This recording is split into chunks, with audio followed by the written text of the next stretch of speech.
Hello বন্ধুরা, good morning সবাইকে। কেমন আছেন সবাই? আশা করছি যে যেখান থেকে আজকের আমার এই ব্লগটা দেখছেন সবাই ভালো আছেন, সুস্থ আছেন এবং স্বাভাবিক আছেন। আমরাও ঠাকুরের আশীর্বাদে সবাই বেশ ভালো আছি। এখন বাজে সকাল 8টা আর আজকে এখন থেকেই আমি আপনাদেরকে সঙ্গে নিয়েই আমার ব্লগটা স্টার্ট করছি। আশা করব অন্যান্য দিনের মতো আজকের এই ব্লগটা আপনাদের ভালো লাগবে। সকালবেলা ঘুম থেকে ওঠার পরে দেখি চারিদিকটা পুরো একেবারে ঘন কুয়াশায় ভরা আর মেঘে ঢেকে রয়েছে। মনে হচ্ছে আজকে বৃষ্টি হলেও হতে পারে। তো সেই জন্য সকালবেলা উঠে একেবারে জামা কাপড়গুলো কেচে ধুয়ে দিয়েছি। ধুয়ে আগে শুকোতে দিয়ে দেব, না হলে যদি এগুলো না শুকায় তাহলে আবার সমস্যা হবে। তার উপরে আবার শ্যাম্পু করে নিয়েছি সকালে উঠেই, মানে সে যেন মনে হচ্ছে আমি পুরো বরফের দেশের মধ্যে ঢুকে গেছি। তো জামা কাপড়টা শুকোতে দিয়েই ছেলে দেখি ঘুম থেকে উঠে পড়েছে। নিচে এসে ওকে ঘুম থেকে তুলে একটু জল বিস্কিট খাইয়ে দিয়েছি। ও একটু খেলা করছে, ততক্ষণে আমি একটু বিছানাটা গুছিয়ে নেব। কারণ বিছানাটা একটু গুছানো থাকলে বেশ ভালো লাগে, কারণ অনেকটাই তো বেলা হয়ে গেছে, সবাই ঘুম থেকে উঠে পড়েছে। এবার বিছানাটা যদি এইভাবে অগোছালো হয়ে পড়ে থাকে দেখতে ভীষণই বাজে লাগবে। ওই জন্য এসেছি যখন বিছানাটা একেবারে গুছিয়ে দিয়েই তারপরে ঠাকুর ঘরে যাব।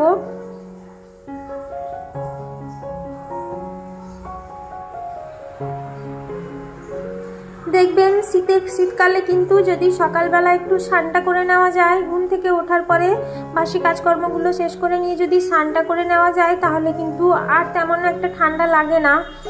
আমার তো সেটাই হয়, জানি না কার কি হয়। আমার তো ঘুম থেকে ওঠার পরে একটু দৌড়ে ছুটে কাজগুলো করে নিয়ে তারপরে স্নানটা করে নিলেই অনেকটা গরম মানে ঠান্ডা কমে যায়। বিছানাটা গুছিয়ে দিয়ে চলে এসেছি একেবারে ঠাকুর ঘরে। ঠাকুরের যখন কাপড়টা শুকোতে দিতে এসেছিলাম তখনই গোপালকে তুলে গোপালকে একটু জল বিস্কিট দিয়ে তারপরে ফুলগুলো ঠাকুরের বদলে ঠাকুর ঘরটা ঝাড় দিয়ে মুছে বাসনগুলো এখানে কলতলায় রেখে গেছিলাম। তো এবার সেগুলোকে মেজে ধুয়ে নেব, কারণ তাড়াতাড়ি করে একটু করতে হবে। ছেলে যেহেতু উঠে পড়েছে, না হলে ও শুধু বারবার এখানে ছাদে আসবে আমার কাছে, আর এসে এখানে ছাদে এতটা ঠান্ডা হাওয়া বইছে আর এখানেই এসে ও দৌড়াদৌড়ি শুরু করে দেবে। আর জানেন তো, ও কিছুতেই মানে সোয়েটার টুপি মাথায় রাখতে চায় না। এই ঠান্ডার মধ্যে যদি ওকে এখানে নিয়ে আসি আরও ঠান্ডা লেগে যাবে। আর দেখুন কিছুক্ষণ পরেই কেমন ঝমঝমিয়ে বৃষ্টি নেমে এসছে। ভাবলাম আপনাদের সঙ্গে একটু শেয়ার করি। দেখে মনে হচ্ছে পুরো যেন বৃষ্টিকালেই যেন মনে হচ্ছে সারাদিন ঝমঝমিয়ে করে আকাশ মুখ ভার করে আছে। ভাবুন একবার, এই প্রচণ্ড শীত, তার উপরে যদি এইভাবে বৃষ্টি হয় তাহলে ঠিক কেমন লাগে।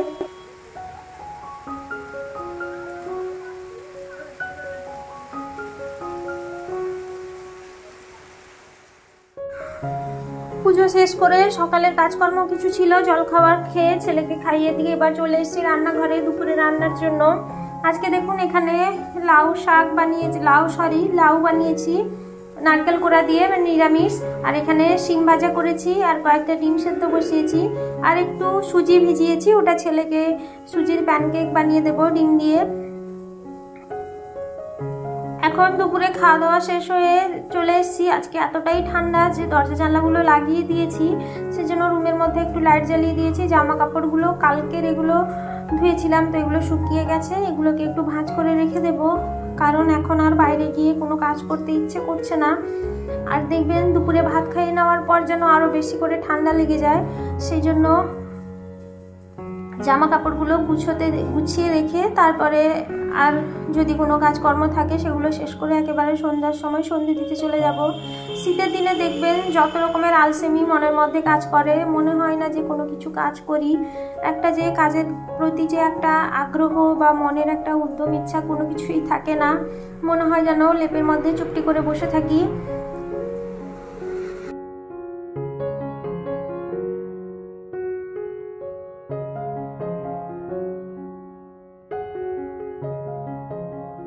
জামা কাপড়গুলো সব গুছিয়ে নিয়েছি, এবার সমস্ত জিনিসগুলো যে যার জায়গায় রেখে দেবো, তাহলে সবারই খুঁজে পেতে সুবিধা হবে।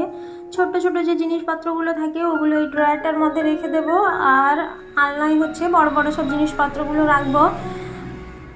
জামা কাপড় গুছানো হয়ে যদি থাকে তাহলে কিন্তু ঘরটা দেখতে বেশ ভালো লাগে, আর যদি ছড়িয়ে ছিটিয়ে চারিদিকে এলোমেলোভাবে থাকে জামা কাপড় তাহলে পুরো ঘরটাই যেন অগোছালো লাগে। সেই জন্য জামা কাপড়গুলো একটু গুছিয়ে রেখে দিচ্ছি। যে যার ড্রয়ার সেটার আলাদা আছে, যে যার জানে যে কোনটাতে কার কী আছে। ছেলেও জেনে গেছে যে ওর জামা প্যান্ট কোনটাতে থাকে। ও স্নান করার পর এসে সঙ্গে সঙ্গেই ড্রয়ারটা খুলে জামা প্যান্ট বের করে নেয়। আমার শাশুড়ি মা বলেন যে ও তুমি হয়তো নেই এখানে, ও হয়তো প্যান্টটা ভিজিয়ে দিয়েছে। ও সঙ্গে সঙ্গে এসেই, আমি জানি না, অথচ সে এসে ড্রয়ার খুলে বের করে আমাকে নিয়ে দেয়। তো এখানে কিছু জামা কাপড়গুলো অগোছালো হয়েছিল, সেগুলো একটু গুছিয়ে নিচ্ছি। প্রত্যেক দিন বিকেলবেলা করেই আলনাটা গোছাই, আর প্রত্যেক দিনই দেখি এটা অগোছালো হয়ে গেছে। তো যেসব জামা কাপড়গুলো একটু অগোছালো দেখছি সেগুলোকে একটু ঠিক করে ভাঁজ করে রেখে দেবো। তো সন্ধ্যাবেলা সন্ধে টন্ধে দিয়ে চলে এসেছি, চা বানানো হয়ে গেছে। এবার একটু যেহেতু বৃষ্টি, সেই জন্য সবাই বললো একটু পাঁপড় খেতে ইচ্ছে করছে, ওই জন্য এই পাঁপড়গুলো ভাজছি। এগুলো কিন্তু খেতে বেশ ভালো লাগে। একসঙ্গে অনেকটা এনে ভেজে এগুলোকে কৌটোর মধ্যে ঢুকিয়ে রাখলে কিন্তু অনেক দিন পর্যন্ত খাওয়া যায়।